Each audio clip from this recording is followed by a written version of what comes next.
Hi అండి. మన సబ్స్క్రైబర్‌లో ఒక ఆవిడ ఉండి, "ఏమ్మా వాకింగ్‌కి వెళ్ళట్లేదా?" అని అడిగిందండి. లేదండి వాకింగ్‌కైతే వెళ్తున్నా. మార్నింగ్ పూట చీకటుంటుంది.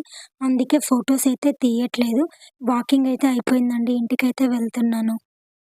ఇంటికైతే వచ్చానండి. ఈరోజు టిఫినొచ్చేసి ఇడ్లీకి పొడి చేస్తున్నాను.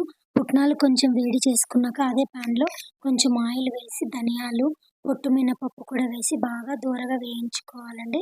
ఎండుమిరపకాయలు కూడా వేసా. వాటిని కూడా వేయించుకున్న తర్వాత కొంచెం నూగులు వేసి, నూగులు చిటపట అన్న తర్వాత ఎల్లిపాయలు, చింతపండు, కరివేపాకు కూడా వేసి కొంచెం కరివేపాకు డ్రై అయ్యేదాకా వేయించుకొని మిక్సీ జార్‌లో అయితే తీసుకోవాలి.